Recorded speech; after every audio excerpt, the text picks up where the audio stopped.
There we go.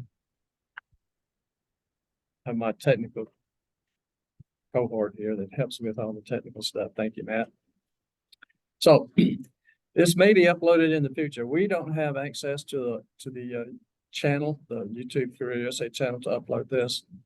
And I'll speak all about that in a minute. But we are recording it for potential upload in the future. And by participating in this event, you give consent for your name and picture to appear. So just to let everyone know, this group was founded and started by Jeff Morris many years ago. And his history goes back with helping people for many years. So he started this group in 2007. And he created the Career DFW and the Career USA websites, wrote a book about your job search, what you may not know. And he's also been a member of the pit crew. Well, right now, Jeff has had a fall and suffered a brain trauma, and he is in rehab. And so he asked for volunteers, and Matt Keelan and myself volunteered to say, well, we'll step in the meantime to see if we can keep the meeting going, keep the information flowing, and keep that he has started up. And we look forward to welcome him back in the future. That's my younger brother, Val. Now that's my father on the right. Nice. All right. So just to let you know, there's some resources out there for new people in the job search. I've always suggested to them, the first thing I say, do you know about careerdfw.org and careerusa.org? Actually, you go to careerdfw.org, and a lot of the things you select to look at, it'll take you automatically over to careerusa.org. But those were defined, and there's a ton of resources out there that are available to help job seekers, including a lot of videos, and I'll talk a little bit about that as well. But those are very important sites. So careerdfw.org, take a look at that. One of the things you get out there is the calendar. The calendar that shows all the events that are going on in the area. So back before COVID, a lot was done, in person with all of these groups. And today, most groups are either hybrid or online or both. So take a look at what's available. A lot of that's now being done online, so you can check that. Go to the calendars, you can look at this. Now, this is there's two different views of the calendars. I like to use this view. It gives you a point to click that, and it has the dates, and it has the different items. And when you click on one of those, it'll give you details about that particular session in that group. So be sure you take a look at that. If you haven't done so yet, play with that, look around and peruse, go through it, see what all the resources that are available to us. So today's agenda is going to start with success stories. We'll do our 30-second introductions. We'll have our career tip of the week, talk about the pit crew, the interview success workshop, and then we'll get to the main event with Rick. Success stories. Anybody out there landed? You got some good news? Anybody in the room? Anybody had any interviews lately? Want to talk about an interview?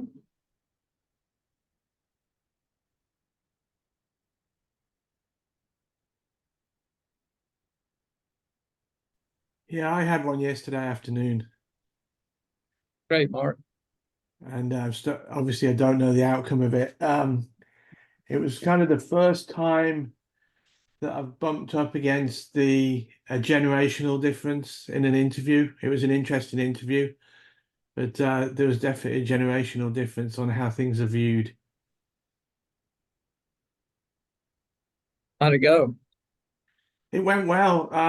They were all into certifications and not the ones that I have, but it went well. I mean, I was talking, it was an engineer that was doing the interviewing, and it's something that I'm extremely interested in. I was able to take care of all of his questions, including there's some about assembling complex production equipment from multiple suppliers, and I had a really strong example of doing that in Kentucky. So it went well. I just wait to hear the next steps. Was this your first interview with this organization? With the organization, yeah. Okay, so it was more of a screening, you think? No, sorry, I'd already done a screening on telephone. Oh, okay. This was a Zoom call. All right, great. Well, thank you for that input. No It's problem. always important to know your audience when you're interviewing and who that person is and what their frame of reference will be, what their perspective is. Yeah. There are certain people that are very, very different in the world. I used to deal with colleges and universities, and I will tell you that professors have a different view of the world and how to communicate with them. There was a CIO over at a college in Tyler that actually went out and got a PhD in instruction and education so that the professors would communicate with him in his IT role. Right. Very interesting. Anybody else? Okay, we'll move along. So we'll do a 30-second introduction. So in the chat box, if you're all those of you that are online, open up your chat box and put in your name, put in your LinkedIn or email address, your phone number, the type of job that you're looking for, the position. If you've got 2 or 3 target companies, you can list those. And once you enter all that information, then you can hit the return key. We can use that information in the chat window. And I'll ask Matt to remind me, or you save the chat window when we get through. All right. And so you put that information out there because this is also a networking event. Anytime you're meeting with a group, it's a networking event, or even with one other person, it's still a networking event. So if you put that information, I would appreciate it. So I'll give you 30 seconds to do that.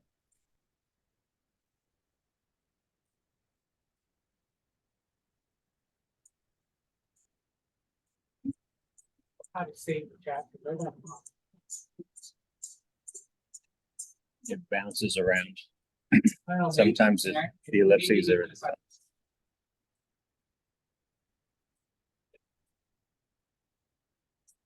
Really? That's fine. Okay. Okay, so now we'll have some introductions, people online, also the people that are in the room.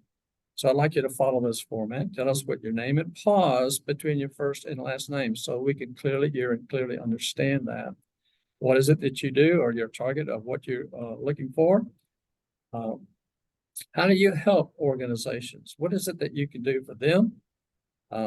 If you have contacts that you are requesting for target companies or requesting contacts for target companies, list those. And then contacts of companies where you may be able to help people connect inside of that particular organization. So we start with online. Let's see if I can get them in the right order here. Mark. Good morning again. My name is Mark Bamford. I'm a Vice President of Operations in Manufacturing. I help companies grow from small mom and pop shops up to corporate entities, developing people, developing bench strength. I also start, commission, and decommission plants as appropriate. That's my main core skill. I need contacts at Manny Polymers, MANNEY Polymers, Pella organization, PELLA, Pella Windows and Doors. And that's at the moment all I need contacts on. I have contacts at a company called MI Windows and Doors in Flower Mound. I have contacts at Colorco Incorporated in Grand Prairie, Texas. My name is Mark Bamford. Thank you much, Mark. Hi, Patty. Hello, everybody. I'm Patty Bashy. I am an account director or customer success director working in the marketing research industry. I can help grow the business and bring profitability to both the client as well as the company I work for. And I need contacts at marketing research companies such as Mintel and Ipsos. And I have contacts at Nielsen. And my name is Patty Bashy. Thank you, Patty. Chandra.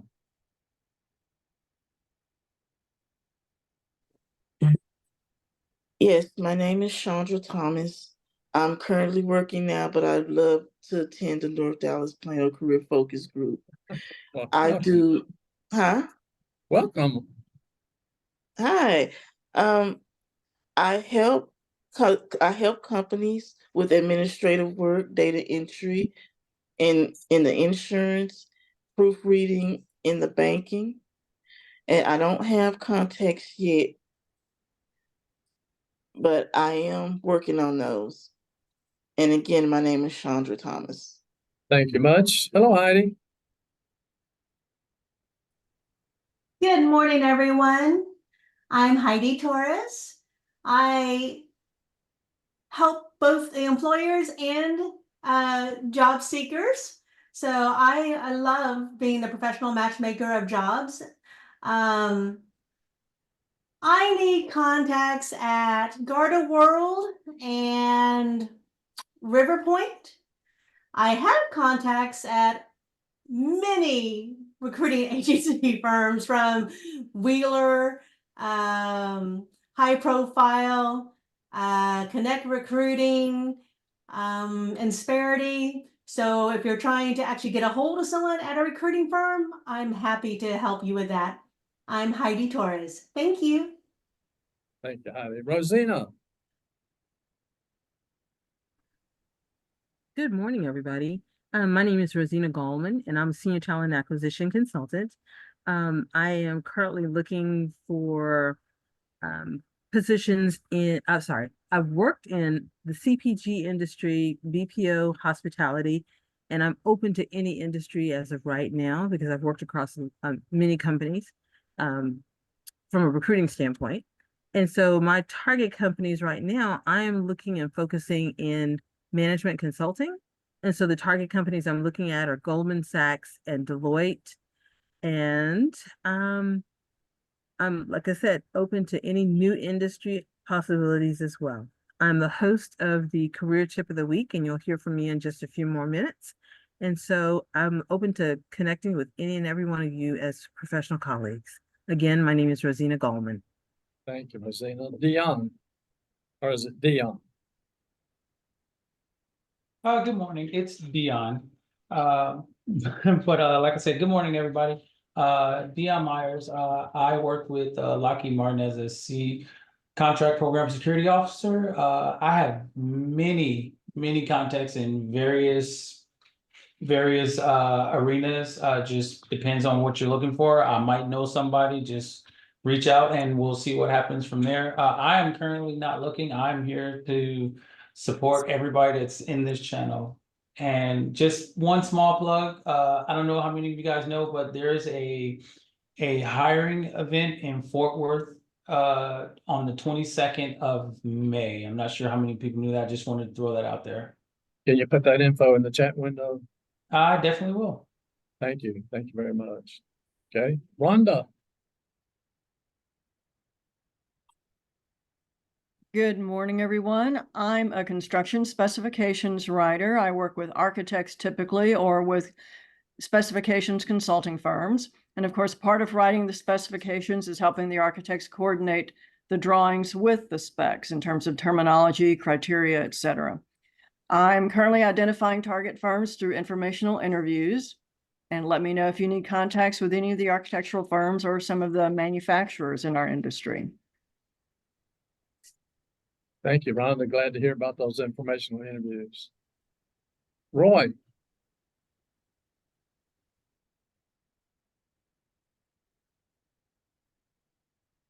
Earth the Roy. Okay, we'll move on. James.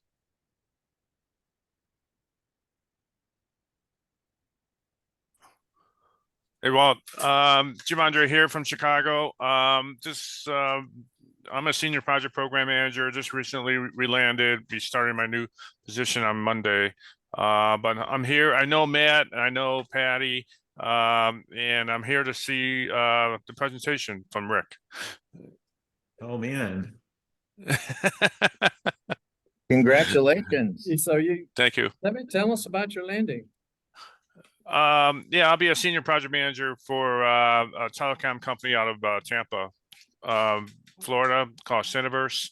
They do a lot of interconnectivity between local carriers in the wireless industry. And it kind of carries over from the work I did at US Cellular. So I've been in the telecom industry for a long time. So it's a good matchup for me. So hopefully, I it's a 6-month contract in the beginning here, but hopefully it leads to something bigger with the How would company. you describe your interview process? Well, it was pretty good for this one. I mean, I interview a lot with a lot of different companies, but this one was a really great match just because I had a lot of good user stories I could bring to the table. I think that's what got me the job, is because of all the telecom projects I worked on, Walt. So I had a lot of good stories I could tell about some of the work I did. And it carried over to, that's the kind of person they were looking for. Somebody that had a really strong telecom background in project management. So the importance of stories was Oh, yeah. Yeah. pretty significant for this. Great. Yeah. That's good news. Hello, Scott.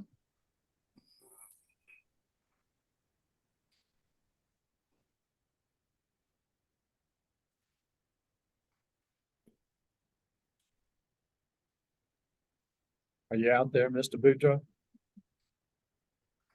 Went to get coffee. Yeah, maybe so. Here it comes. Almost.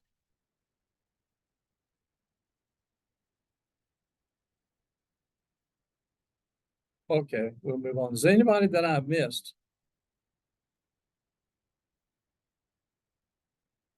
I think Scott was having some audio difficulties last There we week. go. Oh, you are, Scott. Great. Welcome. Sorry, the first time I didn't hear who you said. You kind of faded out and then I couldn't unmute. Anyway, good morning, everybody. Scott Boudreaux, Certified Planning Inventory Management. Looking for a supply chain job in central New Jersey or remotely, specializing in inventory control or production planning. If it has a part number, I can manage it. If it doesn't, I'll create one. I'll get the right part at the right place at the right time. Scott Boudreaux. Sounds good, Scott. Anyone else out there that I missed online? Who's got the microphone? Okay, we'll start in the room.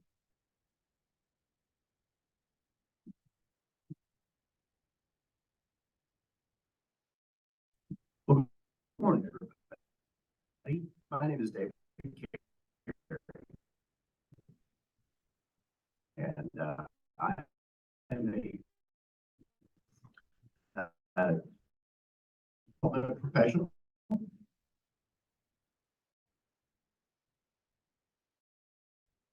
If you've ever taken a class at work and you thought this could be so much better at your company, that it is relevant and it relates to the strategy and the goals looking for our information companies like Mr. Cooper, or actually I had another one right in my brain. I'm just going to say regional banks is the area that I'm looking at right now, really trying to understand what their challenges are and what their opportunities. And I have contacts primarily at Fannie Mae, but also Caliber Collision. And if you haven't thought about Caliber Collision, I would definitely give it a look if they have opportunities that suit your needs. And if you want more information, definitely let me know. And again, my name is David Carey. Thank you. Morning, everyone. My name is Jody Dahlberg. I'm an IT operations manager. I lead teams in problem resolution and project enhancements. I've been building systems for small companies, large companies, and corporate entities, all reducing cost and increasing reliability, efficiencies, and workflows. I need contacts at Shutterfly or Life Touch, if anyone has, and I have quite a few contacts, mostly with construction engineering. So if you need any of those, please feel free to contact me. My name is Jody Dahlberg. Thank you, Jody. Hello, my name is Audrey Russell. I am a recent college graduate, so I don't have a lot of contacts yet. I want to be in public relations or adjacent. I'd also be open to marketing, so I need contacts at PR companies.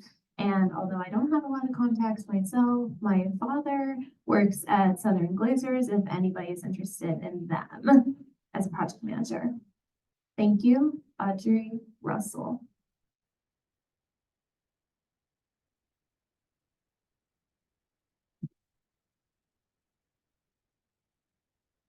Hello, my name is Michael Cruz. I am a finance director. I help ensure companies have the numbers have integrity and there's no financial surprises. From a Fortune 500 financial planning analysis background, experience includes budgeting, forecasting, reporting, accounting close, capital investments, financial analysis, and facilitating audits. I help, well, I already said what I help. I need contacts with Equinix in the Frisco, Texas location. I also have contacts at Globe Life Insurance in McKinney, Texas. I worked there for many, many years. Again, my name is Mike Cruz, my finance director.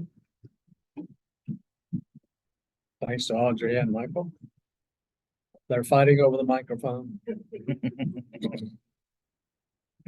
Good morning. My name is Rachel Baumgartner. I'm an occupational therapist, currently working at Carrara in Plano. I have previous contacts with Signature Point on the Lake and Gardens of Richardson. My focus is to bring independence to all of my clients, whether it be through cardiac impairment, physical impairment, mental impairment, to bring them independence, to bring them more quality of life. Again, that's Rachel Baumgartner, and I'm looking for a job in the position of home health or outpatient clinics. Thank you so much. Rachel Baumgartner. Thanks, Rachel. Would you know anybody named Rick Baumgartner? Nobody? Well, he'd be as old as me now. Hello, my name is Timothy Anderson. I'm a job seeker and I help employers with CRM administration, data management, data cleansing, process analysis, and mapping. I'm getting contact basically for like a mobile position or something commutable from Northern Tarrant County, Texas. And I have contacts from my studies and employment in the Huntsville, Alabama area, as well as my employment at Atmos Energy based out of Dallas, Texas. My name is Timothy Anderson. Thank you. Thank you, Timothy. That covers the room. Anybody else online that hasn't introduced themselves?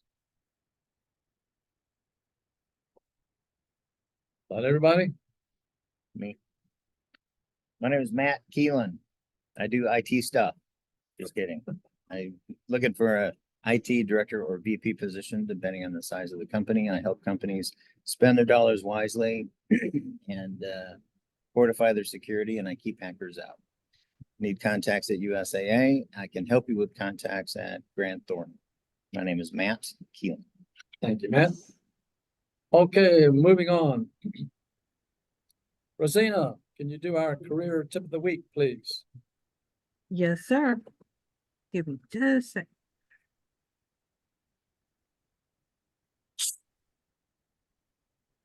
All right.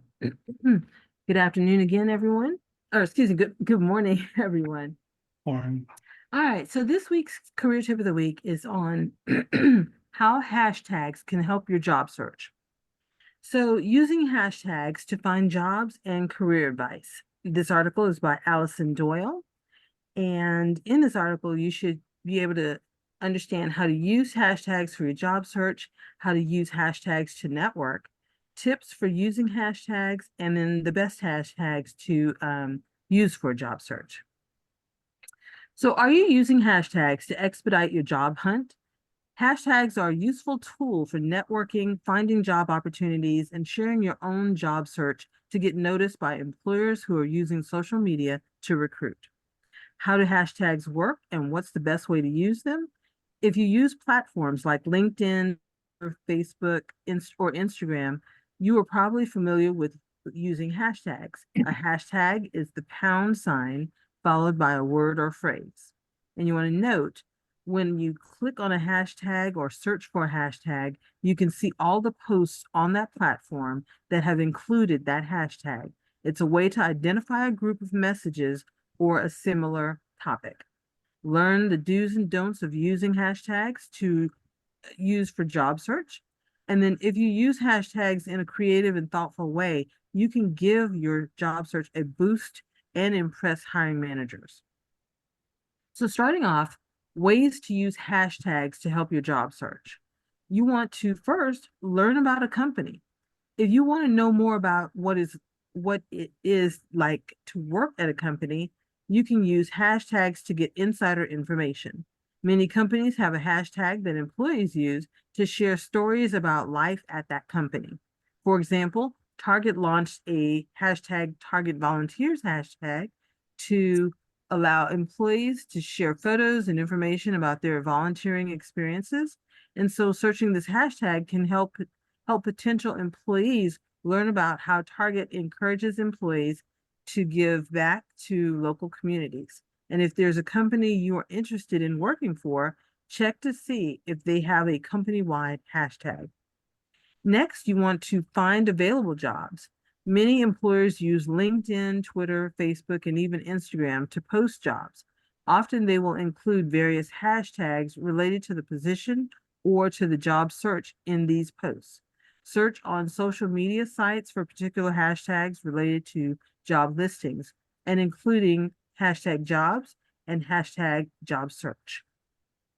You can also search for these hashtags on LinkedIn, which is now searchable. And when employers post articles on LinkedIn about job openings, they sometimes use relevant hashtags. You want to note, to find immediate job openings, use hashtags like hashtag hiring now and hashtag hiring. To get more specific, you might search for exact job titles such as hashtag teachers or hashtag teacher jobs, and locations such as hashtag New York City or hashtag Ohio. Twitter also has a hashtag Hire Friday hashtag that some employers use. And on Fridays, some companies will post job listings and include the hashtag Hire Friday hashtag. Promote your job search. That's another way to use a hashtag. You want to help recruiters to find you on social media and LinkedIn pages by using hashtags that promote your job search. For example, if you're posting something related to your job search, such as a message about your work experience or a link to your resume, you can include a relevant hashtag such as hashtag job hunt, hashtag employment, or hashtag resume. Note, you can add hashtag ready to work to your Indeed resume to alert employers that you're immediately available for openings. Now, how to use hashtags to network. General networking, whether or not you are actively looking for a job, you can always use hashtags to find people in your industry to network with. First, you can use hashtags to participate in conversations related to your field. Look up key people in your field on social media and see what hashtags they use. When appropriate, include these same hashtags when you post things on social media that are related to your job search or to your work. This is a great way to join an online conversation with people in your career network. For helpful conversations, you can use hashtags to converse with people in your field and find and participate in Twitter chats. Twitter chats are regularly, usually weekly, conversations that take place on Twitter, and each chat is about a particular topic and is designated by a particular hashtag. By finding and participating in Twitter chats related to your industry, you can connect with people in your field. And then using hashtags in professional events. That's another way to use hashtags when networking is to use them when you attend a professional conference. Most conferences and networking events have a hashtag that you can use when posting pictures and sharing information about the event on social media. You can use the hashtag to share your thoughts on the conference, learn about conference events, and connect with other conference attendees.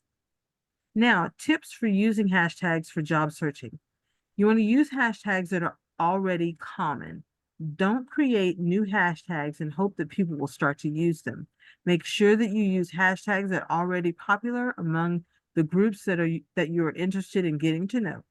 And to know which hashtags are popular, check out what influential people in your industry are using on their social media platforms. Ask colleagues which hashtags they use or follow and whether they participate in any Twitter chats. You want to also be careful which hashtags you use. Similarly, you make sure that you use hashtags that are not only in use, but are used by people you want to be associated with. For example, if you include a hashtag hunt to try and convey that you are job searching, you will link your post with hunting enthusiasts rather than employment recruiters. So before adding a hashtag, do a quick search to see who else tends to use that hashtag. You want to also use hashtags to share professional content. Make sure that when you include a hashtag related to your job search on a social media post, your post is professional.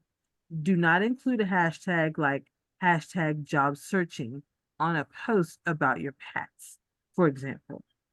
And keep both your hashtags and your content professional. You can also use hashtags sparingly. While hashtags are useful, they're a useful new tool for job seeking. Don't go overboard. You don't want to include dozens of hashtags in every LinkedIn article that you post or every tweet that you write.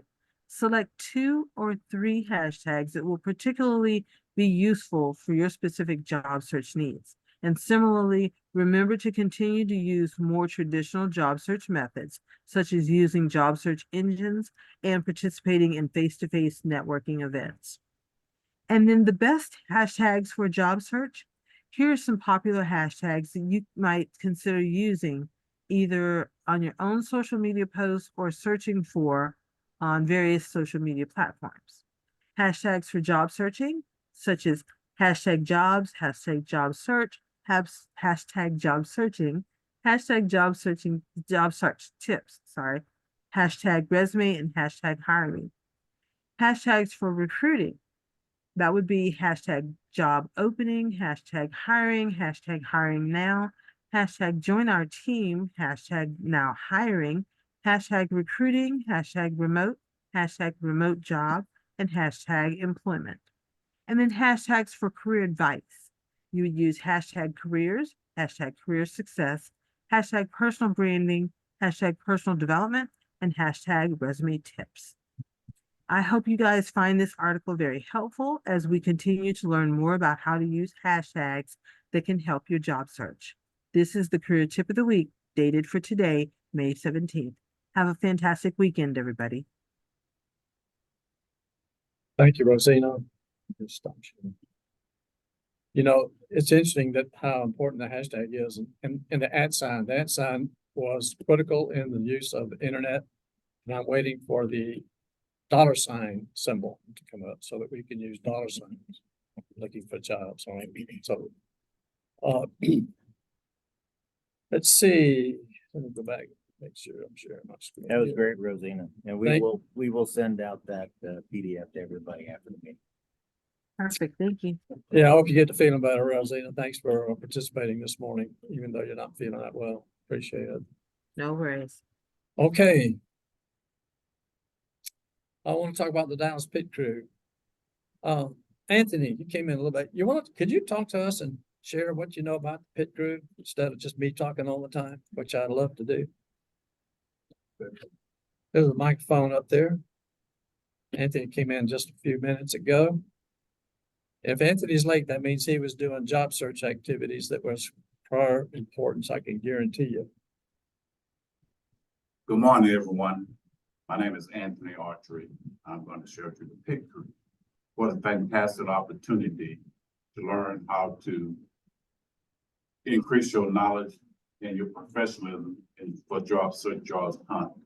Pit Crew meet every Wednesday, first 3 Wednesdays of the month. The last Wednesday is on Zoom.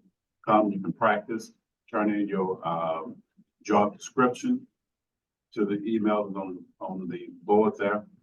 And then you get true opportunity to learn how to go through an actual interview. Very detailed, and we'll give you the information, give you feedback back on the pros and the cons of your particular interview. Thank you. Thank you, Anthony. I put him on the spot today. I'll buy your lunch today, Anthony. He wasn't prepared for that. So let me talk about something that I do with the Interview Success Workshop. Because I also like to help people gain confidence and skills for a successful hiring interview. And I do that through a very informal workshop where we learn the fundamentals of selling ourselves. Everyone agrees that the interview is a selling presentation and that we're selling ourselves. So just what is that? So when I really messed up an interview back in 2000, after working for 25 years, I decided I better do something about it. So I developed the workshop and said, well, what am I buying? What am I looking for as I've been hiring many people over the years? And it came down to three things, and it's who we are, what we do, and how we can help. So I put together the workshop back then to say, how do we sell that in an interview? So it's very fundamental. It's a learning interview. It's not a mock interview at all. We're going to cover the 12 basic categories of questions, and we're going to look at strategies, options, suggestions, ideas. You know, everyone has an opinion about everything, and that includes me. So I have an opinion about how we can do a more effective job at interviewing and being memorable and to differentiate ourselves with other candidates. So if you're interested in registering for that workshop, you can see my Yahoo email address on my banner page on LinkedIn. That's just a copy of that. My phone number. Just send me a request that I'd like to register. Right now, I'm booked until about the middle of June. I think June the 11th, June probably the 18th or something. So get on the list. Be glad to have you participate with the workshop. That QR code will start an email. You just have to edit a few things in that email and send it to me in order to register. I use that Yahoo email address strictly for the workshop. Glad to have you participate. I call it learning without squirming. Are we tired of redeployment? Would we like some hiring enjoyment? Well, I don't want to be rude. Have a great attitude. It's the shorter path to employment. Nice. Okay, now to the important stuff. Lunch report. Today we're going to be meeting at Mama's Pizza for those of us in the room that like to join us. Or if you are close by or something, you're still online, but you'd like to join us at Mama's Pizza. It's at 2130 West Parker Road. It's on the corner, really, of Custer and Parker. These are pretty much close to the church. So it's a great place. You got different kinds of pizza. It's a great little buffet place. Got a great salad bar. And the best thing they have that everybody likes is the hot cinnamon rolls. All you can eat. So today I want to welcome Rick Gillis. Rick, thank you so much for coming in today. And Rick's from the Houston area. He sent me a note this morning and said, I was wondering how he was doing with such terrible, destructive wind and rain in the Houston and on the east coast of Texas. So a lot of bad weather's going on, affecting a lot of people. So I want to thank Rick. Now, Rick has been a participant in the Northwest Plano Focus Group for several years. I don't know how long you've known Jeff, Rick, but it's been quite a few years, and we're just thankful for your participation today. So he's written several books. He's a speaker, he's a trainer. He's busy doing his job too. So I can let Rick talk to you a little bit more about that as he sees fit. So welcome, Rick. Thank you so much. Thank you, guys. Can you hear me? Yes. Can you hear me, I hope? Yep, loud and clear. Okay, good, because I'm always concerned that I turn everything on and it doesn't work, and it's happened. So well, thank you. I am really concerned about Jeff, and please, when you talk to him, give him my very best. You know, he and I go back way early days of I mean, to give you a little bit of my micro history, I helped start the first job board in Houston. And to tell you how long ago that was, we were in business a year and a half before Google launched. So that's how long I've been in this space. And of course, now it's all leaving me behind with the AI and the technology. And I use AI myself. But the way things have changed, the fundamentals don't change, though. So, Walt, you want me to go ahead and share my screen and see Yes, sir. Okay, I'm going to click share and I hope it works. Let's see what happens here. Host disabled participating. Okay, there. Share screen. It says host disabled participant screen sharing. I don't know what that means. Yeah. Let's see what I can do that. Just tell me. Yeah, let me get that working here. Is that showing up? Hey, while we're waiting for that, Roy, I wanted to say something. I wanted to mention something to you. If you're doing any video interviews, please turn away from the window because that light behind you may kill your image on a camera. So whenever you do, because I've done this in the past where I'm sitting there thinking everything is great and people are seeing nothing but a shadow. So my window's in front of me. So, and you're good right now. Don't worry about anything. I can see you clearly. But I just don't want you to get in an interview situation and somebody's looking at a silhouette. It happens all the time. Try sharing your screen now. There we go. Oh my, what are we looking at here? Let's see, this should do it. Do you see that? Not yet. There we go.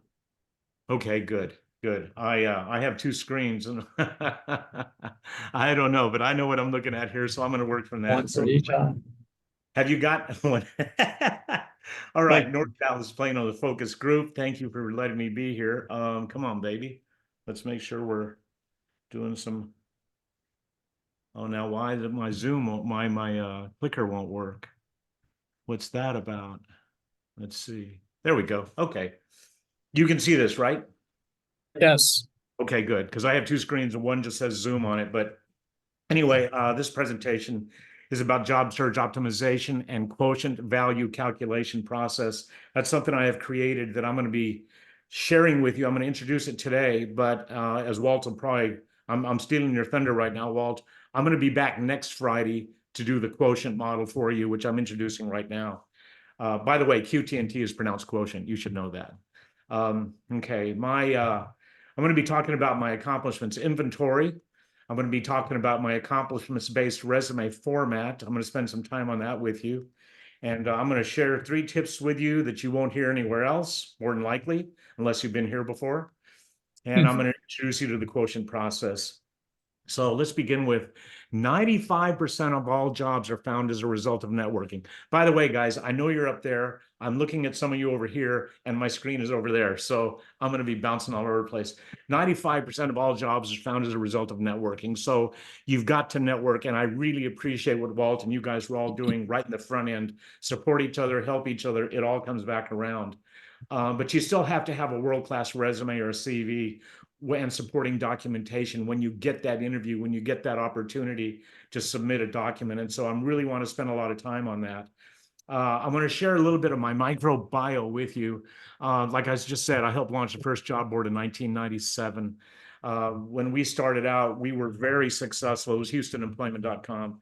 We were very successful, not because the 3 of us were so good at what we were doing. We were making it up. But the Houston Chronicle, I swear you can't make this up, declared the internet was a fad and they were not going to get involved.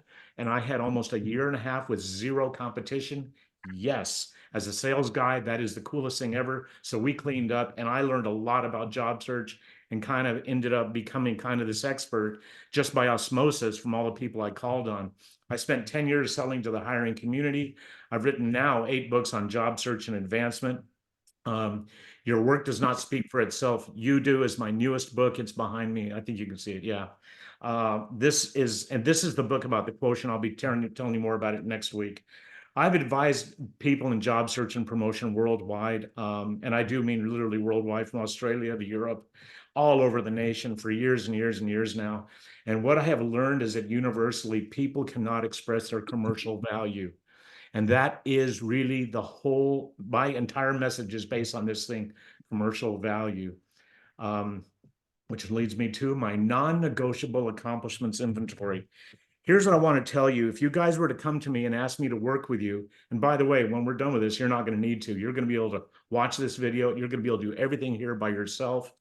But if you were to come and ask me to work with me, not negotiable, I will require you to give me a list of your best 8 or 10 accomplishments. Now, if you're a brand new college graduate, I'll say I need 3 to 5. If you're 15, 20 years in business, I want minimum 8 to 10.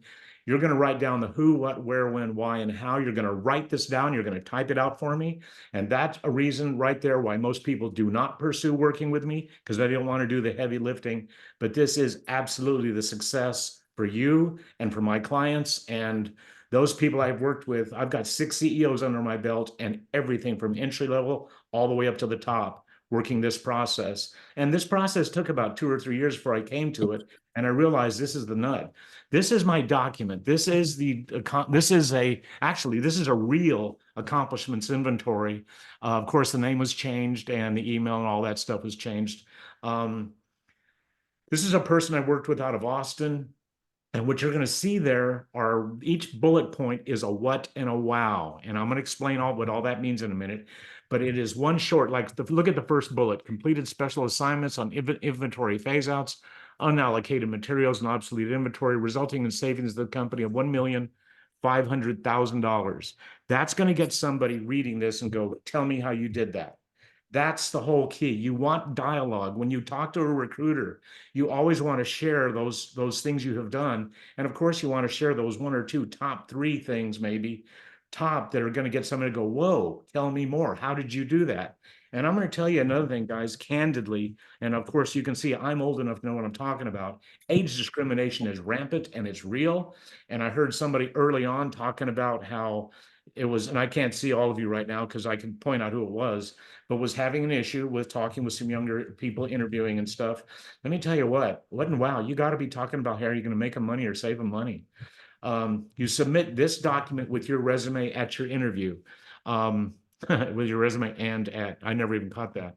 Anyway, this is meant to be in the back of your resume, but it's going to fundamentally, out of this, we're going to extract some information that's going to go into my resume format.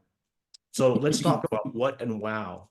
Every accomplishment has a beginning, a middle, and an end. That is what you need to know. Every accomplishment. You don't need to go tell them back in 1972, back in whenever, all this fluff that doesn't mean anything. What and wow is all we want to talk about.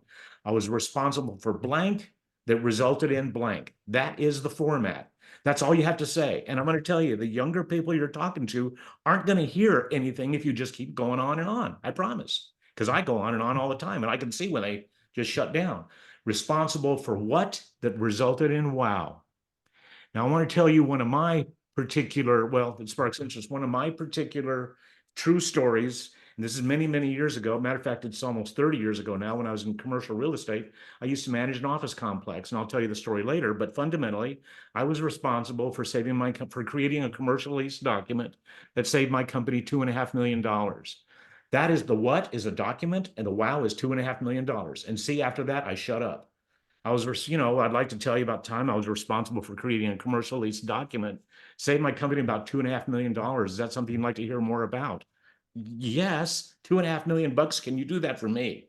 That's what somebody's hearing when you say something like that. So it sparks interest, initiates dialogue, and it keeps you in the interview, because with my clients, when we're done with this stuff, you are ready to go and tell them about your second best accomplishment and your third. And if it's related to this, I can tell you about one from over there. Now, this is a sample accomplishment statement. This is that document I just showed you, but it's blown up. And I'm going to show you how this works. And like I said, this is a real person. This person actually went from, let me see, IBM to Microsoft in Austin, Texas. So first one's completed special assignments on inventory phase-outs, unallocated materials, and obsolete inventory, resulting in savings to the company of $1.5 million. Notice that statement. Here is the what: completed assignments, inventory phase-outs, unallocated, obsolete inventory. That is the what.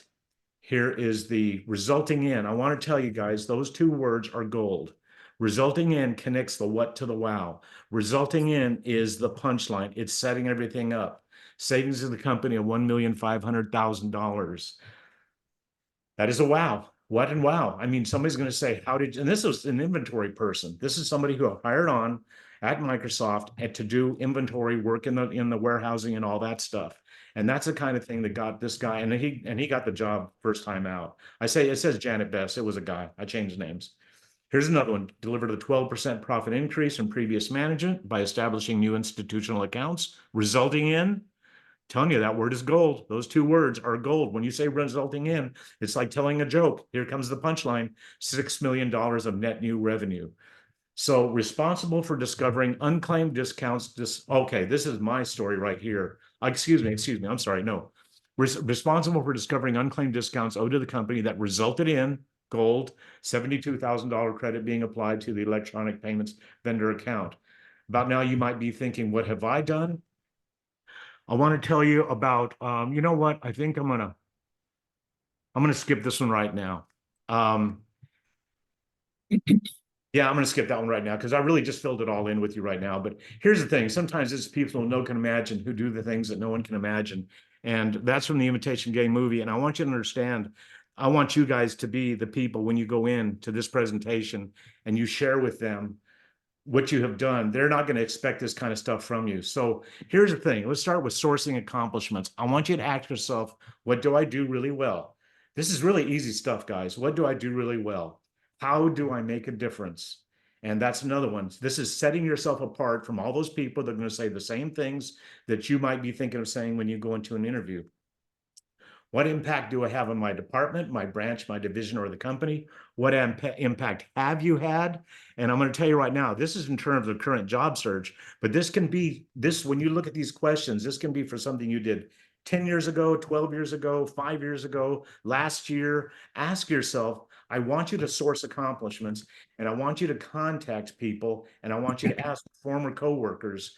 I want you to ask former coworkers what you did, what they remember that you did.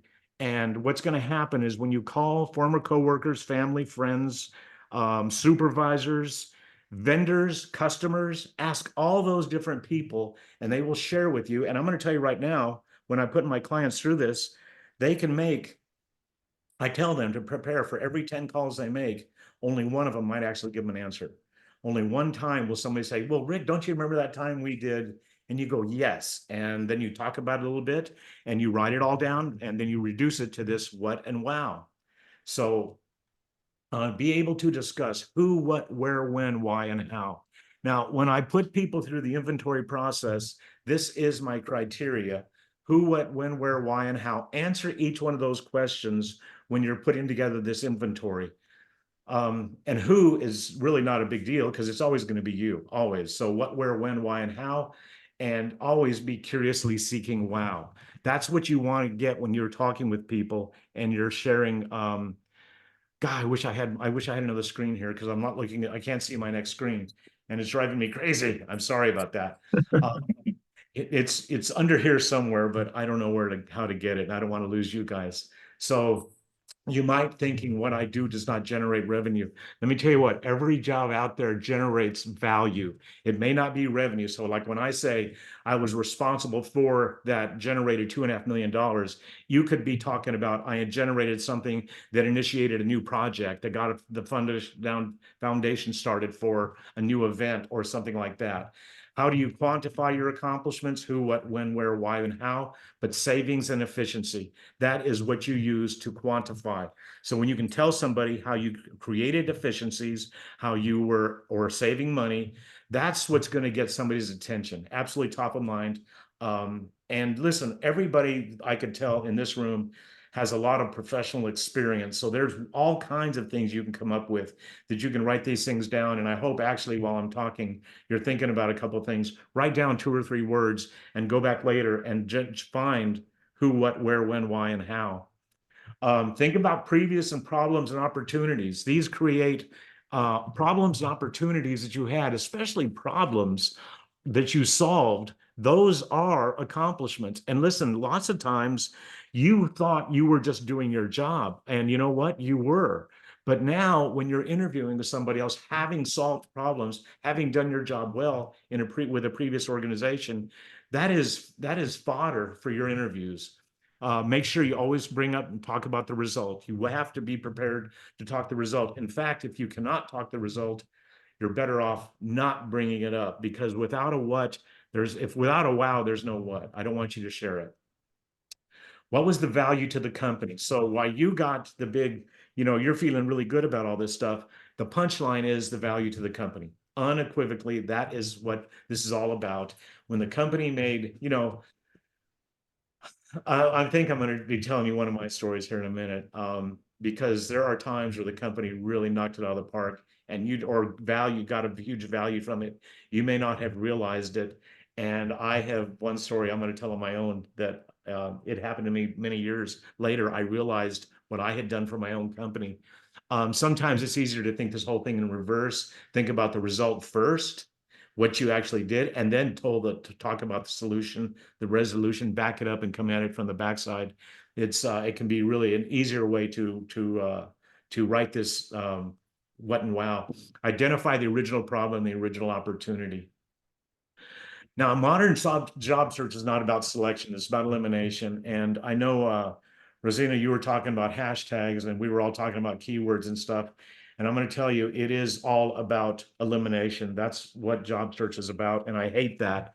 But the fact is you have to get through the process, and the process, especially now with AI, I'm not fond of AI in job search. And I was not fond of just using online application processes because I know how they work. So I want to talk to you about the accomplishments-based resume. This is a format I have created. And by the way, guys, my website is brand new right now. If you go to rickgillis.com, and I'll be repeating this later, but if you go to rickgillis.com, scroll to the very bottom, just before you got the content where you can put in your name and address and send me a note. Right above that, there's a link that will take you to these two documents so that you can look at them on your own time. But I am very, very focused on accomplishments, and that's why I created the accomplishments-based resume. So formatting, I recommend 11 to 12 point Calibri. I like Calibri. That's the font you're looking at. It's very clean, but the thing is about Calibri, it's smaller than a lot of the other fonts, but it's very easy to read because I see a lot of people put a lot of information, and I will tell you categorically, and I'm not lying to you here, a lot of the scanning systems, although they will look at everything, the recruiter themselves, and I know we have some recruiters in here, can look at the front page of a resume. And I'm telling you, man, I'll tell you that story in a second, but I know a recruiter can look at a resume and within 3 to 5 seconds know whether they're not going to take any action on that resume. I can tell you that categorically.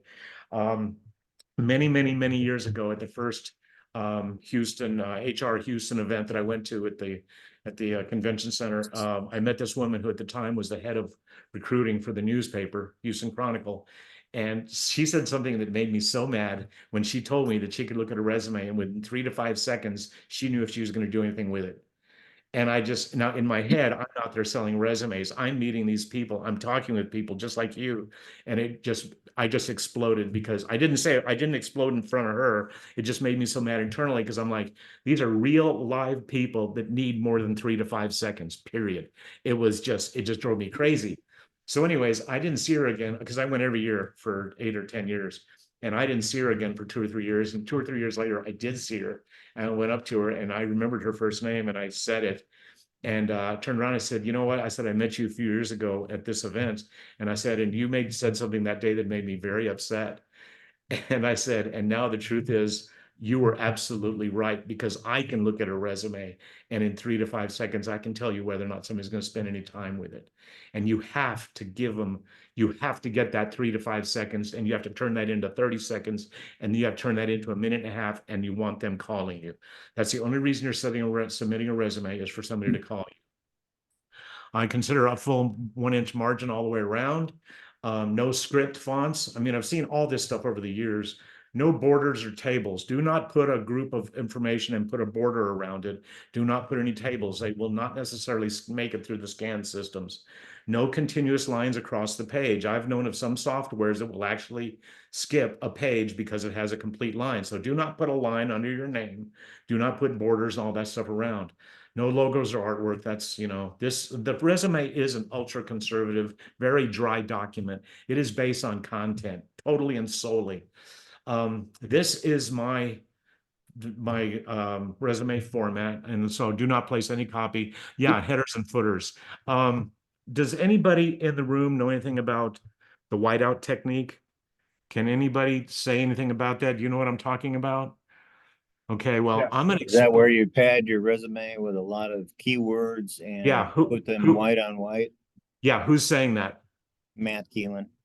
Okay, Matt, thank you. That's great. Yes, I'm the guy that invented that because we were the very first job board and I learned it from somebody and I took it out and I put it in my book and one of my books just went zoom because of this. I used to teach people, by the way, what Matt just said was exactly right. You take the entire job posting, you put it at the bottom of the page, you reduce it to a 1-point font, you white it out, and once you white it out, it's disappeared, but it would go through the scanning system. Your resume would pop to the top because it was exactly the job posting. This is because the original software was looking for keywords in your resume that matched the job posting, and it would send those ones that match closest to the top. So I used to teach people that. I mean, I don't even know when I came up with that idea many, many, many, many years ago. But if you do that today, your resume will be categorically denied. It will be, I have heard that some of the softwares will actually share it across all their users. So your resume will never get into a system again. If you'll notice at the bottom of my resume, I have keywords, and this is only for page 1. Matter of fact, let me see if I'm going to go. I think I'm going to. Yeah. Okay. Right there. Nothing goes in the header or footer. So I'm going to go ahead and go into each piece right here. Let's go ahead and look at, well, there's the man, that's old. Hey, Rick, Yes. in addition to being kicked out of, what do you call them, the systems that ATS. what- Yeah, I have a good tracking system. ATS, yeah. Uh-huh. Not only being denied by ATSs, the same is also true on LinkedIn. I heard that if you include keywords in white in your LinkedIn description, they will literally kick you out. Yeah, and you So- know, that's interesting that that is even a case. That's, and I've heard that as well. I don't ever talk about it because I don't know why you'd even use LinkedIn, use keywords or white out anything on LinkedIn. That's because you have just unlimited copy there, you know? You can Yeah, scroll. I think it's people putting, if they're looking for a project management position, putting project management 100 times. 3 in white. times, 5 times. Yeah. Okay. Or 100 times. Yeah, right. No, I get it. I get it. Right. Content count. Okay. So guys, I know you already have a resume, so you've already done the heavy lifting. So the content you have, you could reformat to this thing. Let's see. I got to go. Okay. I'm going to go back to this, right here. I want to work from this here. The,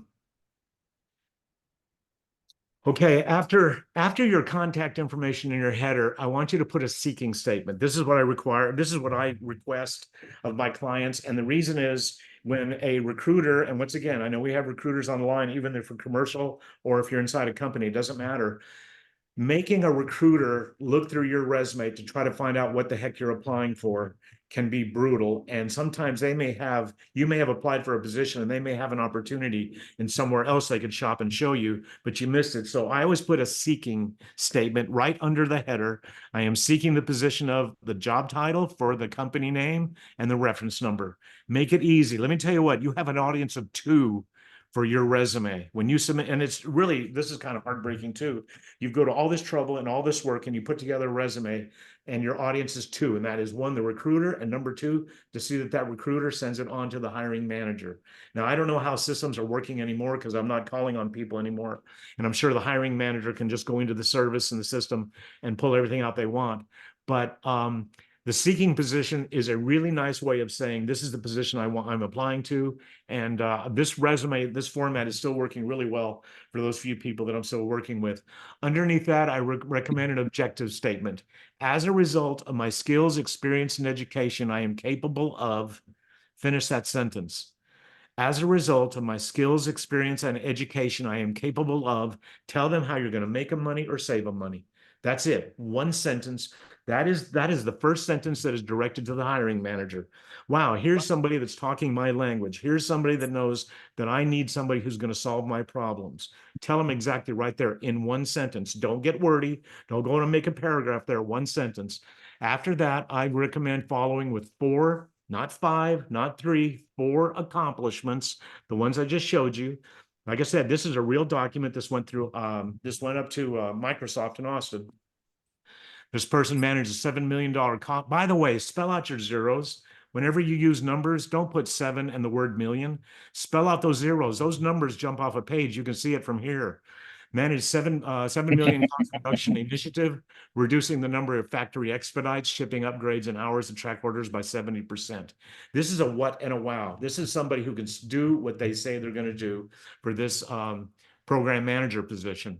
So 4 accomplishments, write them down there, right there, get them hooked, get your reader interested. After that, I consider this pretty much a standard fundamental dry resume, but I do put the next thing underneath there is I put the name of the company, the position you held, and just a little 1 line about the company with the dates, and that's it. And then go down to the very bottom, education, and then those keywords at the very bottom.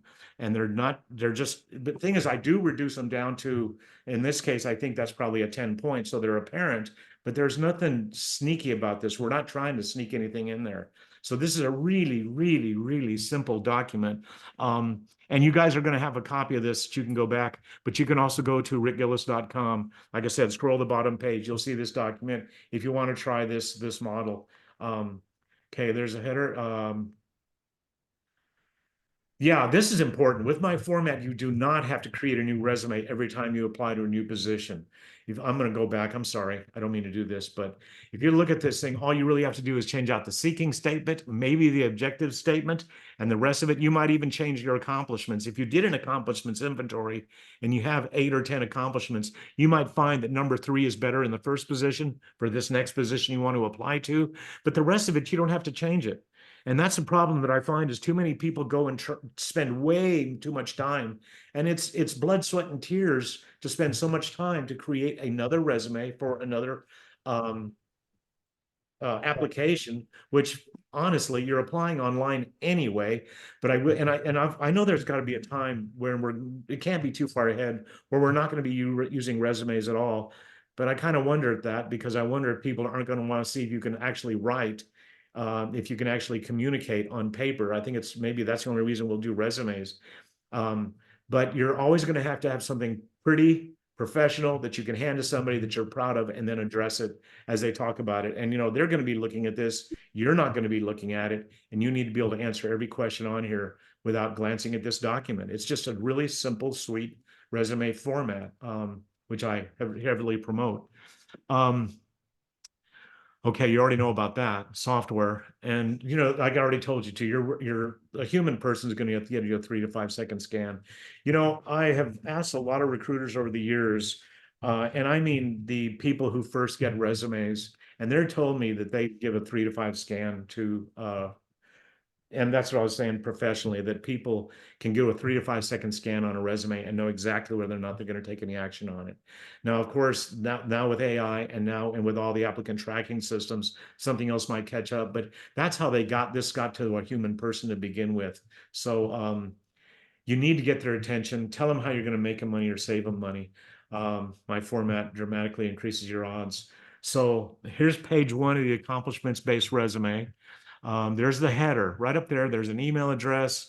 If you're willing to travel or relocate, tell them, where you're residing. Cool. If you're a non-smoker, you could put that there. That's not so much important anymore because most people aren't smoking, but you might be. If you're bilingual or there's any other certifications you have, put it right there. Make the recruiter see it really easy. There's the seeking statement, which I already told you about, the name of the title of the job, the company name, and the reference number. And that's it. The objective statement, as a result of my skills, experience, education, I am capable of. Finish the sentence. 4 selected accomplishments. Knock their socks off with 4 accomplishments. Your employment summary, your employment history is very brief. The name of the company, where it was located, your position, and the dates.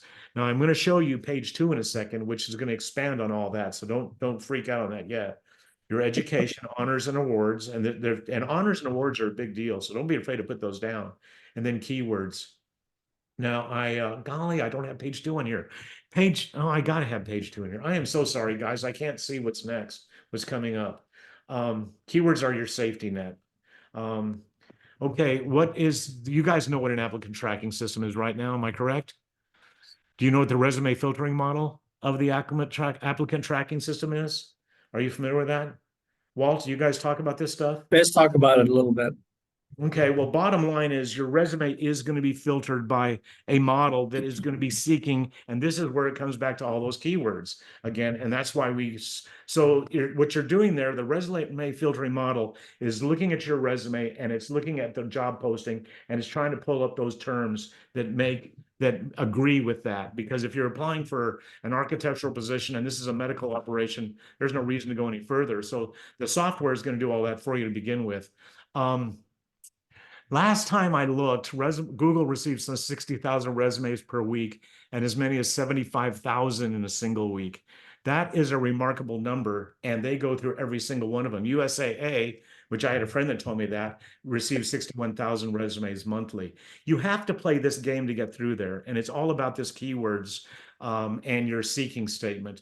Yeah, conventional wisdom says that 6 resumes are received for each position. That is just not honest anymore, and I'd like to hear what the recruiters have to say about that. How do you navigate this confusion? It's all in the keywords.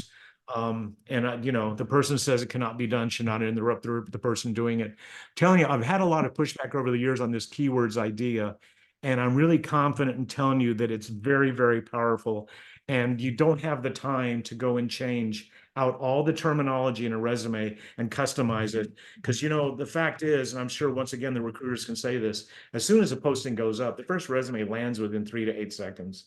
I mean, just people have got this stuff all pre-populated and it's working so fast. So, you know this, your resume and online application is graded before a real human person ever looks at it. If you don't make the grade, a human person may not even see it, and that is heartbreaking because, and you know, that's even more so the case now with AI. So, and I don't fault HR departments for using this stuff. I don't at all. It is crazy when they're receiving thousands of resumes a day, a week, an hour.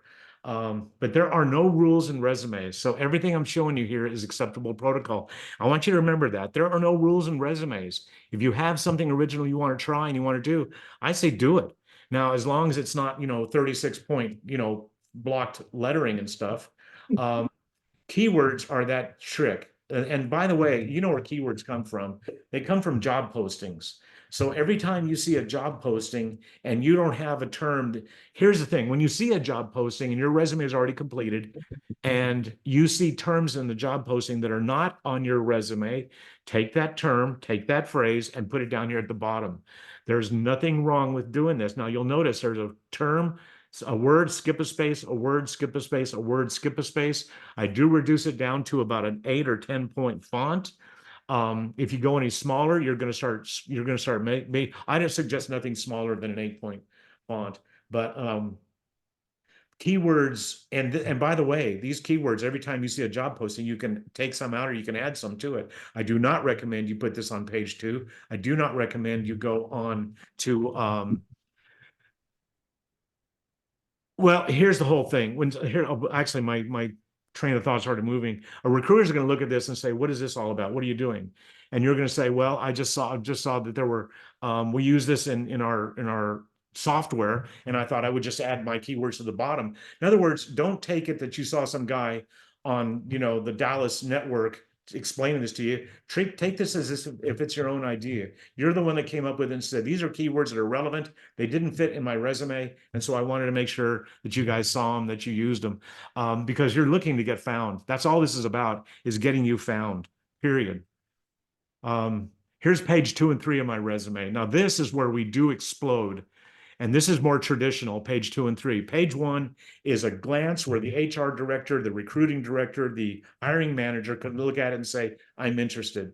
Page 2 is when we now take that first employment position you saw in Enterprise Voice and we blow it up and we tab our traditional. This is really nothing more than the traditional resume you're used to seeing that you guys have worked with in the past. So I don't have any problem with that. Certifications, affiliations, enhanced education, by all means, put it all down. Once again, this is a real document that we use in that, I use this real person landed at Microsoft.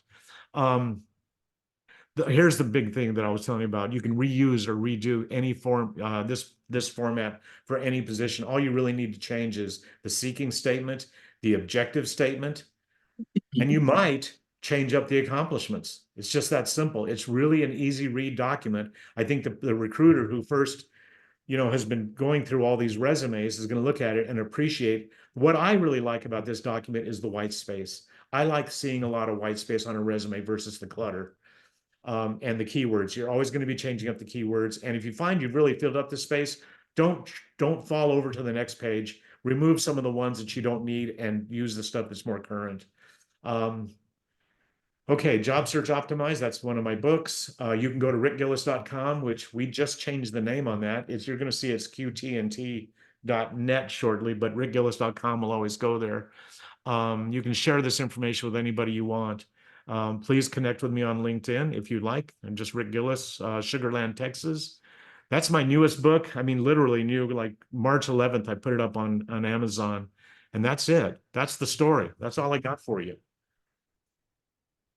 Questions? Questions?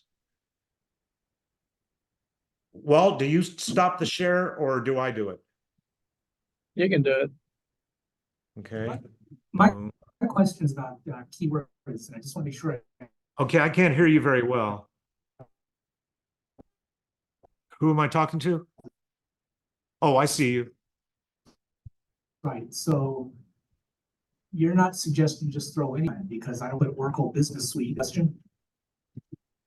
We've got a really bad connection here. I can't, it's breaking up a lot.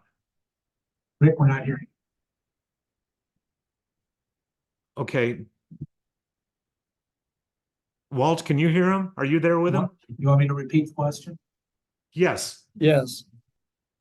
Go ahead and ask. So, him. so the Can you question, hear him talk? can you hear me now? Who am I talking to? Right here. There you go. Good. Okay, that's helpful. Now I see you. Bring the microphone closer to your mouth. Right here. Can you hear me now? Yes, that's better. Okay, so my question is about keywords. Are we just throwing keywords in there that are in the job description, or they still have to be relevant?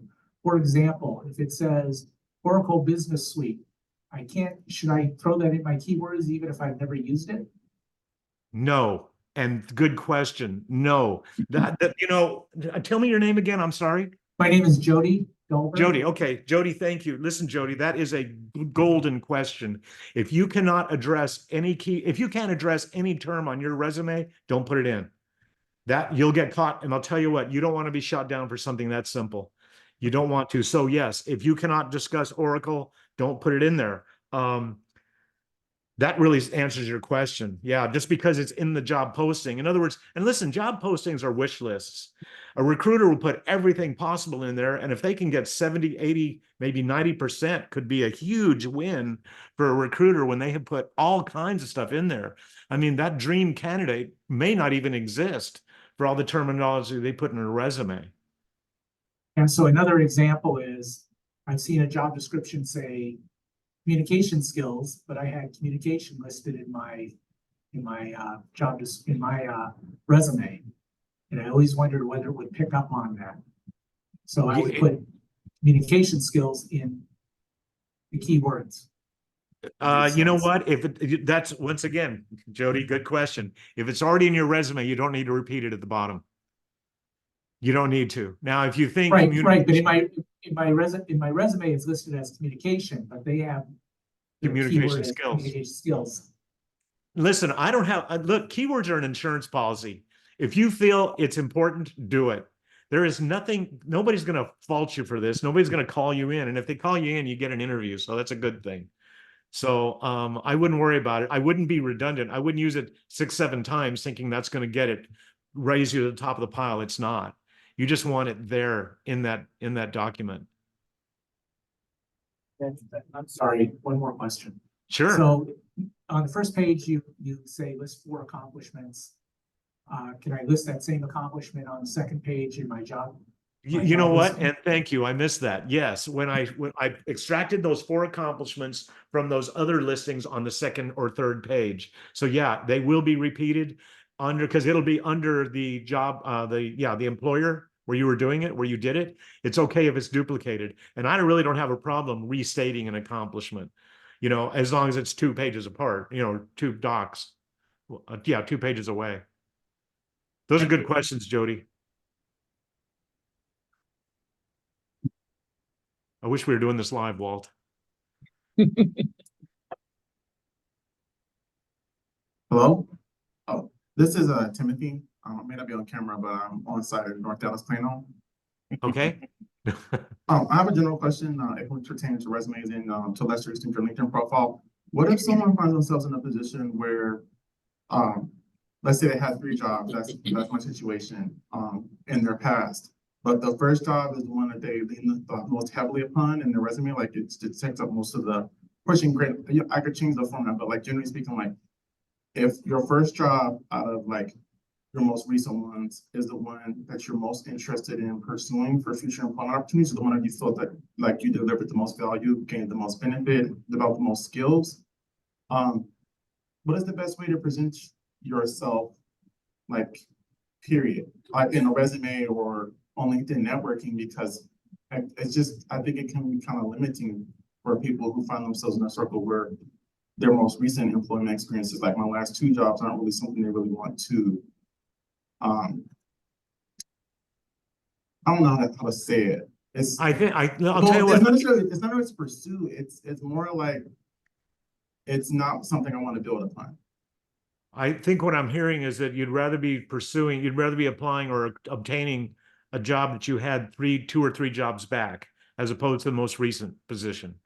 Well, that and also taking you focus a lot on accomplishments. I think out of the 3 jobs that I've had most recently, I had our jobs before those. The one that I had like 5 years ago is the one where I delivered the most value and made most of an impact. So it's not just wanting to return towards that realm. It's more so it's like, someone wants to know like, what do I bring to a company? How do I make them be better? Like, I don't think I have that much to talk about in terms of my last 2 jobs versus the one from 5 years ago. And I think a lot of people might be in a situation too, where one way or another, they found themselves, in employment circumstances where they didn't necessarily like thrive or, make the largest impacts, but they have made impacts in the past. I appreciate what you're saying, and I understand that. I think I can even relate to that. I think that's a better question to ask the recruiters, because what you're asking basically is, how do you emphasize that? How do you focus that, or get the reader to focus on that? The job, the two or three previous. I think the obvious is the position you're applying to would probably be relative to that. I think you could, with my model using accomplishments, you could use 1 or 2 accomplishments from that position, 2 or 3 positions back. But I think really I would ask the recruiters how they would feel about that. And honestly, I think it might be a feel as opposed to looking at a hard printed document, how you position it. I will tell you, I think the seeking position can do it in the objective statement on my document. The seeking position says the position you're applying to and the reference number of the company name, but the objective statement, as a result of my skills, experience, and education I am capable of. And you can refer back to that, or you don't want to refer back to page 3. I wouldn't go change the order though. I wouldn't go put that 3rd position in the 1st slot. But you could put it in, and that's, I have no problem with cover letters. I know they get read, but I also know that they're not read by the first recruiter that sees it. It'll be somebody later on. So you could maybe explain some of that in a cover letter, but I don't know if you can even do that online. The thing about online applications though now, because they allow so many characters, you can actually kind of write that stuff into, there's lots of blank spaces. I'm a big fan of using blank spaces to fill keywords on an online application. If you don't have any other way to do it, you could, let's say a field will take 2,000 words. That'd be outrageous, but let's say 1,000 words. After you put your 200 or 300, you could skip a line or 2 and start filling it with keywords. Guys, let me tell you something that's really important. There's no rules in job search. There's no rules in job search. How you stand out, how you set yourself apart. And resumes, we have gotten to the point where we have to use this resume format. That's why I came up with my own, because I saw a better way to get to the point and to get yourself recognized and known. This is just a recommendation, this resume. I know a lot of people I've worked with have used it very successfully. We use the same document for CEOs. However, a CEO goes with a whole professional profile package. I mean, it could be 18, 20 pages thick because they're going to go before the board of directors. But for an individual, you just want them to look at this and say, this person can do what I need, and I want to call this person. And I tell people all the time, you're not looking for a job, you're looking for a phone call. That's really what you're looking for. So just say enough on here to pique their curiosity, get them interested, want them to call you. And I'm going back to your question again. I think it is fascinating. And the more I think about it, I really can relate to the fact that I wouldn't be interested in doing my last job, the last job I had before I went to work for myself. But you don't want to change up your order or something, because your, credit reports and all that other stuff that show the background checks are going to show all that. You don't want to look like you're misstating anything. But there's a lot of creativity in job search. If you don't think it's going to kick you out of the process, kick you out of the system, I think I would try anything. Any recruiters want to talk on that? Or Walsh, do you want to talk about that? Walsh, you're not lit right now. You're not on. Walt, you're on mute. Walt, there you There you go. go. You're live. There you go. Walt, I still talk even though I'm muted. It doesn't matter to me. Boy, howdy. So, Yeah, I think that's a good conversation there. The idea, I wholeheartedly agree with the purpose is to get a call, all right? However you get the call, all right? But we want to be honest, we want to be authentic, we want it to represent ourselves, we want it to be that kind of document. And it's going to be our written communications test. And so they're going to look at it and they judge it very, very thoroughly. I mean, if they leave a period out on a job description, it's quite all right, but not us. We got to be, to the perfection. But still, and there's many options for resumes. Okay. And I love the fact that you have, I do, and I help, I do this and I help this. And so that's part of that three-legged stool that I like. So I like good. I have a question from Patty. And there are those who do this. This says, do you suggest submitting cover letters when you apply to an ATS? No. Some people add them to the back of their resume. So I've heard that. And so what's the reasoning behind the no? You know what? Okay, let me give you an idea. I know corporate recruiters, let's just say, and these are real numbers, this is true numbers. Let's say you have a corporate recruiter at a big company and you really want to get in there, and that recruiter has 10 requisitions, responsible for filling or getting applicants to interview and et cetera for 10 positions. And the average receipt a day by a recruiter is 100 resumes. Now that could be 200 for this position or 70 for this one. But if you think those people are reading your resume, don't fool yourself. They're not. They're glancing at it. You have 3 to 5 seconds. If I mean, think about this. You're a recruiter, you're at the office and you get 600, 700 resumes a day. And let me tell you what, a recruiter, half a day, they look at resumes. The other half, they start aligning and they prepare interviews, meet the people, meet and greet, set them up for the hiring manager review, all those things. So you've got 600 or 700 resumes coming in a day. And I know the really big popular companies, that's why they're going to all the AI and the software. They cannot handle the inflow. So cover letters, in my opinion, are useless. Cover letter is great if you can hand it to somebody. I'm not saying no to cover letters. The good thing is it shows that you're lucid and you can actually write. But to send it with your document, no. That's why the online document precedes everything. And then it gives you an option to attach your paper resume. And that's because if the hiring manager wants to, they'll go print it out and stuff. So listen, you're always going to need a resume. Everything I'm telling you does not mean quit writing resumes. You've got to have a resume, period. You're going to have a resume internally, no question about it. But the online application process changed everything. And I'm not joking. When somebody has 600 to 1,000 resumes, you think about it, if that was you, would you even, you get to the point where you can glance and go, no. Glance, no. Glance, okay, maybe, no.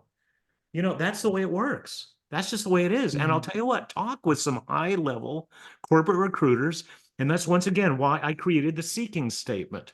I don't have to read, you don't have to read through this document to find out what it is you are seeking, what you want. Now, if you're sending this to a commercial recruiting firm, you could be more generic about it because they're going to look at everything because and I know the recruiters on this broadcast will agree with me, you're going to look at everything, even the junk, because you might find a diamond in the rough with a really crummy resume. But my God, I can help this person, wrap this thing up and make it professional and get it submission worthy. But my God, the way you came in, and let's face it, there's a lot of really good people out there that do really great work that can't write to save their backside, So I don't think that's this crew because we have a bunch of really highly professional people. But when you go and start talking to, I have a friend of mine that does almost entirely all mechanics, pipe fitters, all these big plants down here in Houston. That's who he recruits for. I think he gets some of this stuff on the back of newspapers, but they'll be talented as hell. So you don't say no to it. But once again, I'd really love to hear some recruiters. Heidi, aren't you a recruiter? Don't you, can you say yes to or no to me? Do this, go this or this. I'm sorry. I'm only half, I apologize. I am half listening and then I'm prepping for an interview on the other half. So you're asking. The rest of my case. I apologize. I know. Do you really, you'll look at a resume because being a professional recruiter, you will look at even the crummiest resume because you might find that diamond. Am I correct? Yes, but if there's some glaring, a crummy resume, if there's some glaring effects, depending on the role, I'm probably not gonna pick you because you don't have the time to, like, if it's formatting and stuff like that, you don't have the time, you're not attention to detail. So Right. if I need someone for attention to detail, this is obviously not the person, right? I will say cover letter. So here's, I did hear the cover letter thing. Here's the thing. It doesn't hurt. So whether or not the recruiter will actually read the cover letter, especially the frontline recruiter, they may or may not. However, as it gets further down the line, or if you're trying to really define those transferable skills, it's not going to hurt you, right? It does take time though, however, to craft that right cover letter and to attach it. But if you don't send it, then it's 100% they never see it. I love that. Thank you, Heidi. I really do appreciate what you said. And each situation is its own unique. Once again, I don't have a problem crafting a cover letter for a commercial recruiter, somebody who's seeking people, but I'm not sure they get looked at inside the company. But I don't disagree that as that resume moves up, somebody might pull it from the back of the pile and move it to the front. Nice. Good call. I like that. Thank you, Heidi. Yeah, I think it's pretty much common understanding that it's not used very much for the initial selection process. You're correct. So, Yeah. Yeah. Okay, well, if there's no other questions, next week I'm going to be sharing with you the quotient, which is a process for determining the valuation. Oh, I see somebody coming up. Good. But the quotient is a valuation determiner. There's no such word. It's a process I created for determining the value of somebody who earns a paycheck. And I'm going to show you how that works. And it's going to really help you guys be able to go in and say, here's what I've done previously. Here's what I can do for you categorically. Okay, I'm sorry. Lady with microphone. Hi, Audrey Russell here.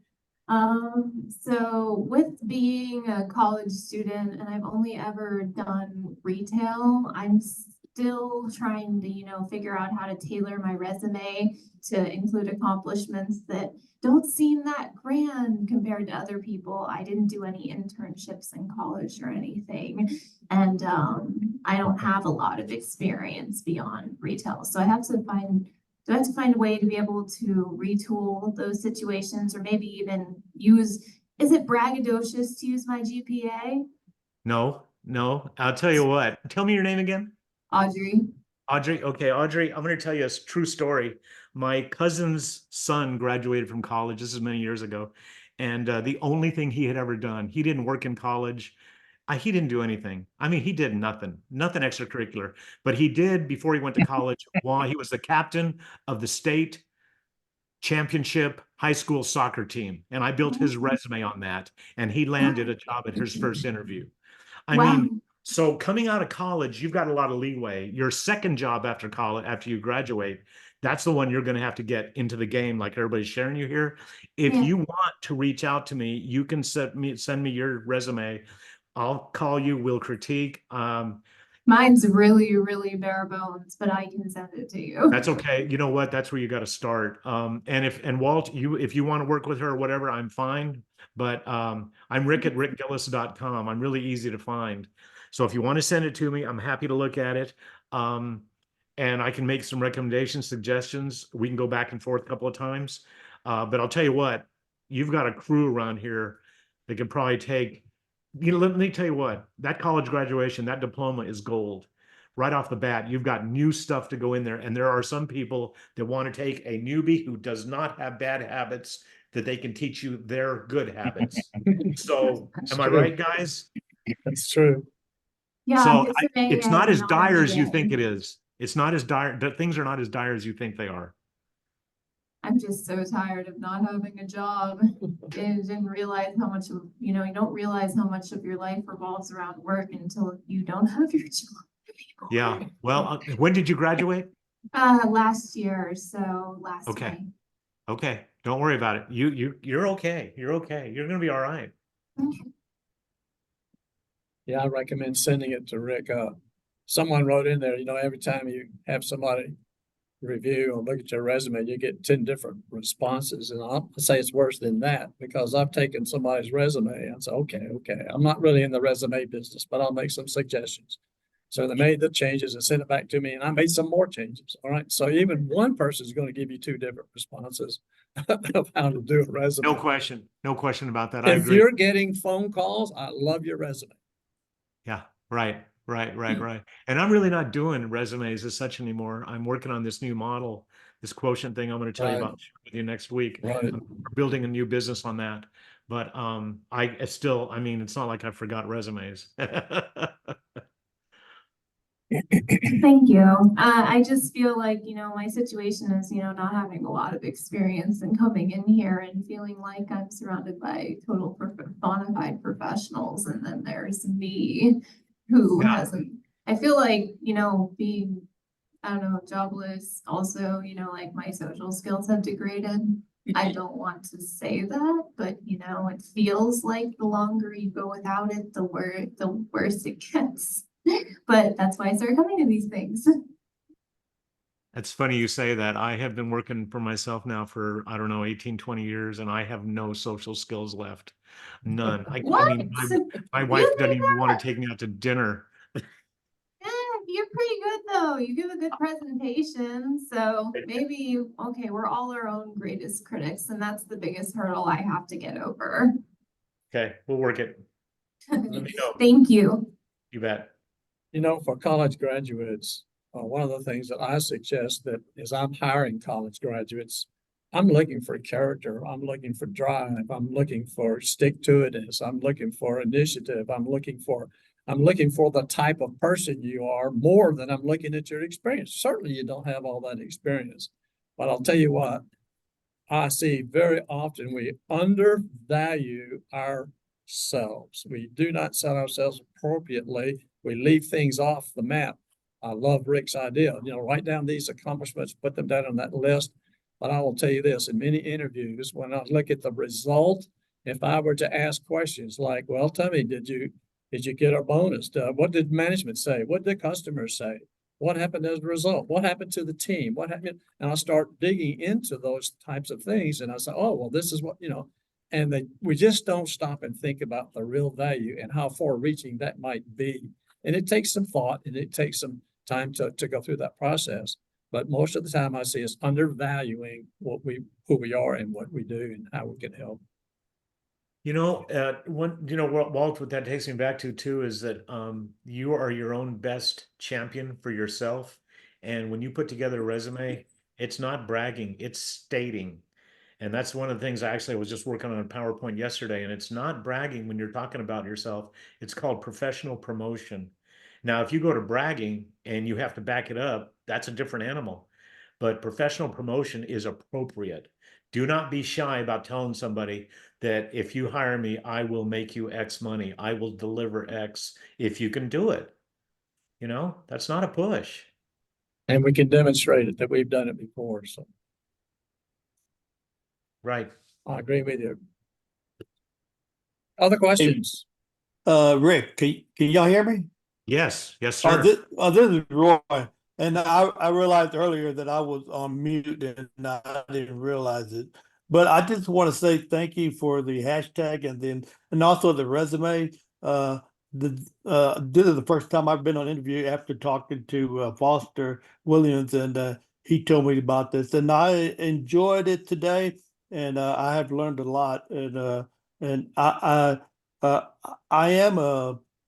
am 65 years old, and I have a hard time trying to look for jobs. But what I'm doing now is, after being the truck driver and being the dispatcher for so many years, I just got on Facebook. I got a page on there that talks about it's called Veterans Design Inspiration, where I refurnish furniture. Actually started with my wife telling me to do this and that, and it came out pretty nice, and then I find things that people are throwing away that I refurnish it, and I do a lot inside the house now, painting rooms and stuff, and everybody really enjoys it. But I do want to say, y'all, and that I'm going to be joining y'all every week and hearing a lot what y'all got to say, especially about the resume. I learned a lot about that. I got to redo mine and get it established. I did have interviews last week, and it didn't turn out. It was always, and I kind of get depressed sometimes because it kind of gets the same answer once they see you and once you give me a resume. And I accidentally went yesterday to get something to eat at lunch, and then and all of a sudden I said to y'all, sell Shelly, and I've been in. I've been in. I do have my own chili, and got third place on the and I got and he wanted to know more about that, and also everybody loved the way I do my ribs because once they're done, the rib just comes all apart, and they just loved it. So I don't know. He said he's gonna be looking at getting back with me next week. I don't know how that's gonna accomplished, but right now I do refurnish furniture, tables, appliances, and I kind of enjoy doing that. That's cool. That's great. By the way, I see Army. Am I right? Yes, yeah, I was, but that was in the that's a long time ago. That's been in the mid-70s. Well, that was me too. It was U.S. Air Force. That was a long time ago. Yep, it has. But I Yeah, Roy, appreciate. I'm a Vietnam vet, so I'm in there with you. Yeah, I was post Vietnam. I was peacetime, Yeah. so yeah, it was quiet when I went in there. Let me give you a tip. If any of you are eligible for Medicare, read their benefits. If you get an offer, look at their benefits section. I learned the hard way that when I took Cobra after leaving, they would only allow me to get reimbursed for what Medicare would reimburse, which is about 10% of what the unusual package might reimburse. So look at that carefully. And when I told them about it, I said, well, nobody ever did. He said, well, if you'd asked us, we'd have told you. But, I didn't have enough knowledge to ask for that kind of question. So take a look at that and see how they work for those of you that are eligible for Medicare. Other questions? Man, I wish I could be there in person. Love to be able to. Used to love to go up there. So you can provide a copy of them. Yeah. You sent me a copy of the slides, Rick, so we'll make those available to the participants today. Matt does a good job at following up, and I hope he'll continue to do that today. And so I'm going to put him on the spot because I got some things. I got some things I want to do this afternoon, and so and Matt, he spends more time helping people than he does looking for a job, and it's a little concern there. But he's also looking for a job as well.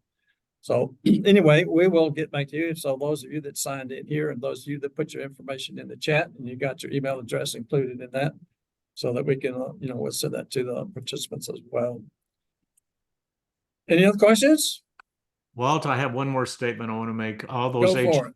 and staffing people that are on this, I appreciate what you do and I appreciate how hard you work. And I know you guys have a lot of juggling and a lot of work to do just to get one payday.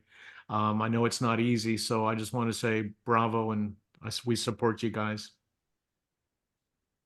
Amen. All right, thank you so much, Rick. Can you talk a little bit? I'm gonna show you a screen in a minute. You can talk a little bit about next week in a minute, okay? Okay. All right. So a couple of things I want to cover for you that there's available resources out there to let you know if you're not aware. The careerdfw.org, I've already mentioned that.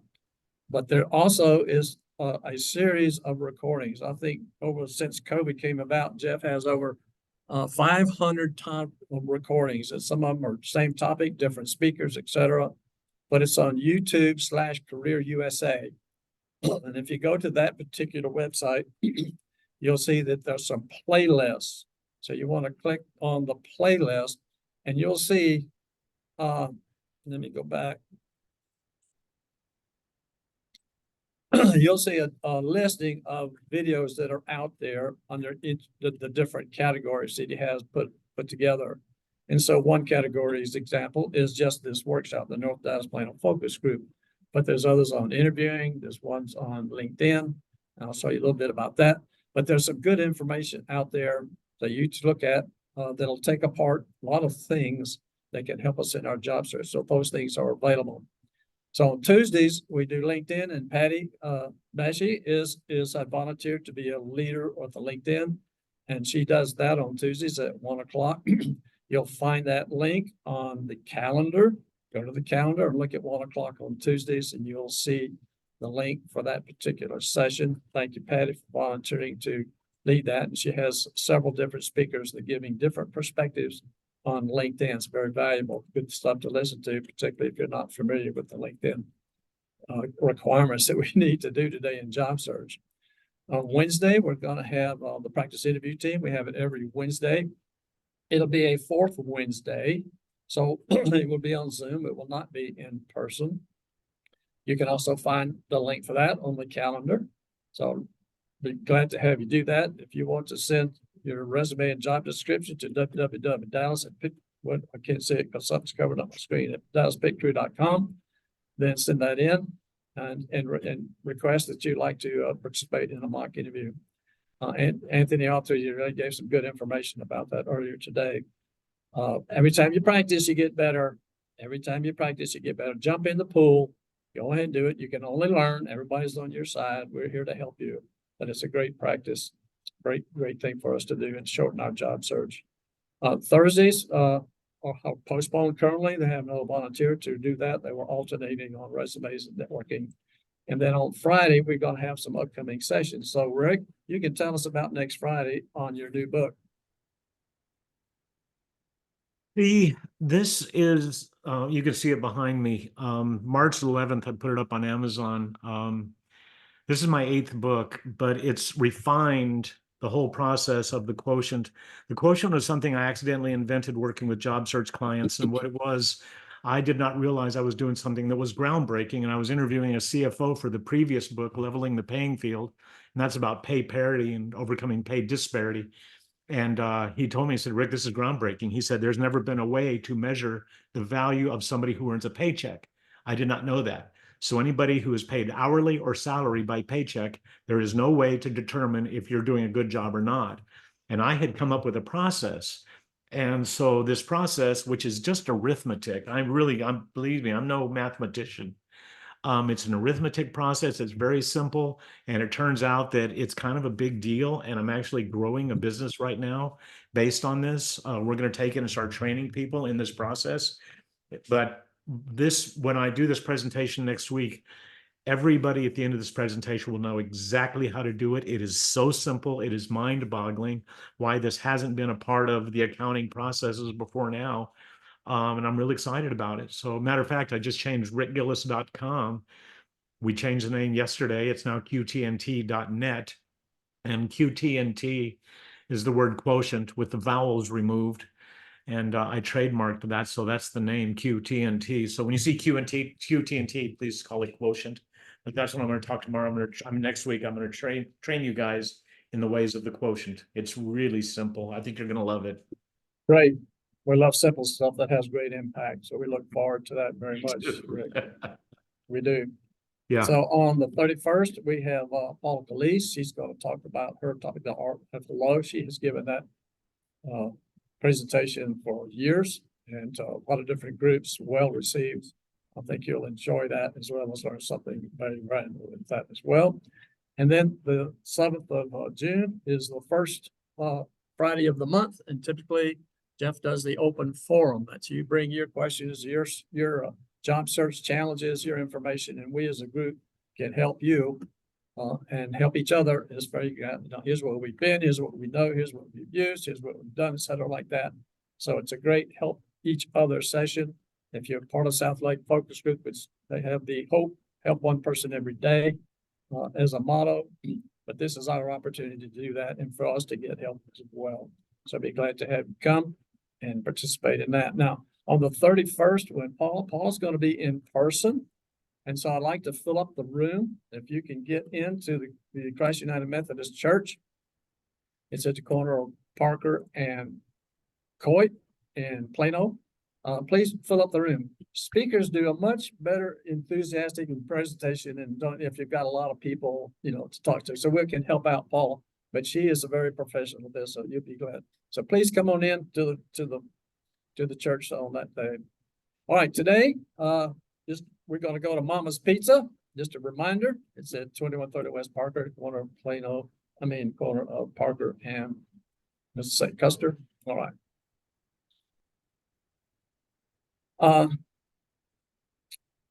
Thanks for joining us. Look for seeing you next week. Be glad to have you jump in and participate. Look for your email that's come for the information that we shared today. And God bless everyone.